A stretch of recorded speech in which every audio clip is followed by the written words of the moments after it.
ព្រឹកនេះបើកឡានទៅផ្សារអូដុនពៅទាំងព្រឹកហ្មងទាំងព្រលឹមស្រាលហ្មងបងប្អូនដើម្បីទៅទិញផ្សិតចាយផ្សិតច្បើងនេះមួយខាំ1000រៀល1គីឡូ10000ណាប៉ុន្តែថ្ងៃហ្នឹងខ្ញុំអត់បានដាក់លុយទៅច្រើនទេខ្ញុំស្មានតែអត់មានណោះដល់ពេលអញ្ចឹងខ្ញុំទិញតែ3ខាំសល់លុយពីទិញ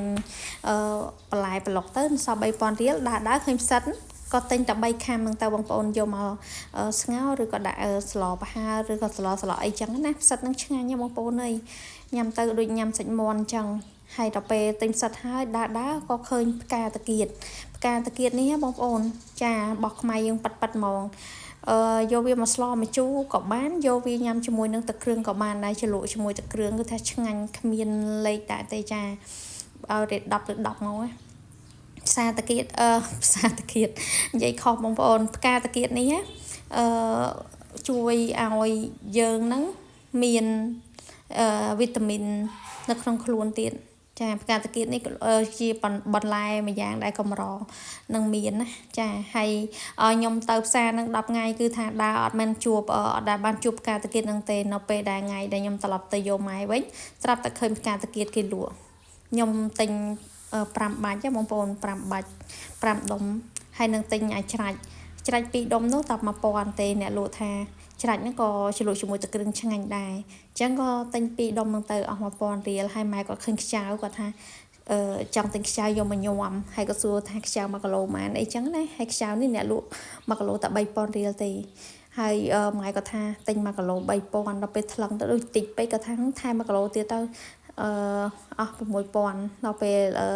អ្នកលក់ថាឯងព្រមទិញ3 4គីឡូហ្មងទៅយកទៅធ្វើចាស្ងោរជាមួយទឹកជ្រលក់ទឹកប្រហុកអីចឹងណាម៉ែថាអត់ទេអត់ទិញច្រើនពេកទេយកទៅញ៉ាំហ្នឹងណាពេលទិញហើយក៏ដើរចេញមកក្រៅវិញស្រាប់តែឃើញកូនកពឹសលាយជាមួយកូនត្រីបងប្អូន1គីឡូតែ7000រៀលទេម៉ែឃើញខ្វះកទិញ1គីឡូដល់ពេលគាត់ខ្វាមដៃចឹងអ្នកលក់អត់ខ្វាមឲ្យទេគឺម៉ែគាត់ខ្វាមដៃថាម៉ែឆ្អាបអស់ហើយម៉ែខ្វាមដៃចឹងគាត់ថាអាឡែងតើចាំ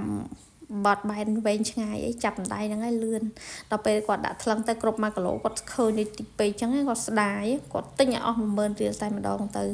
បានឡើងច្រើនចាំឲ្យខ្ញុំបញ្ជាក់ថានៅផ្សារដូនពៅ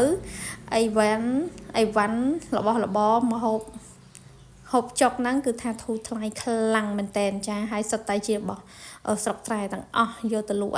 តែរៀងថ្លៃតែសម្ភារៈដែលប្រើដូចជាចានឆ្នាំងហ្គាសមុងភួយអីអាហ្នឹងថ្លៃប៉ុន្តែបើថារបស់ញ៉ាំដូចជាត្រីដូចជាបន្លែប្លុក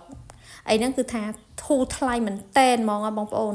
ចាវានៅចិត្តបន្លាយដល់ពេលអញ្ចឹងវារកបានស្រួលហើយខែនេះខែប្រាំងខែ12យើងហាយកណ្ដិតចឹងត្រីក៏ចុះក៏ពឹសក៏ចុះអីនិយាយទៅគឺថាសបោមកស្អីក៏ធូរថ្លៃដែរបងប្អូនគ្រាន់តែឃើញខ្វះក៏មានលុយកាន់តែ5000រៀលក៏ទៅទិញម្ហូបបានញ៉ាំដែរចាហើយថ្លៃដែរដូចជាចានឆ្នាំងក្រានហ្គាសហើយមុងភួយអីចឹងណាបងប្អូនបើថារបស់ញ៉ាំគឺធូរថ្លៃមែនតែនហើយម៉ែគាត់ទិញកូនថៃមកអំពងឬក៏ស្ងោអីចឹងណាគាត់ថាយកមកដាក់ញ៉ាំដាក់អីចឹងល្ងាចហ្នឹងប្រហែលជាបានញ៉ាំម៉ែគាត់ញ៉ាំឲ្យញ៉ាំឲ្យមិនទៅមានខ្ចៅមានកពឹសអីចឹងហើយមានធ្វើទឹកគ្រឿងផ្កាតាគៀតទៀតគឺថាឆ្ងាញ់ជក់ចិត្តហ្មងស្នាដៃម្ដាយ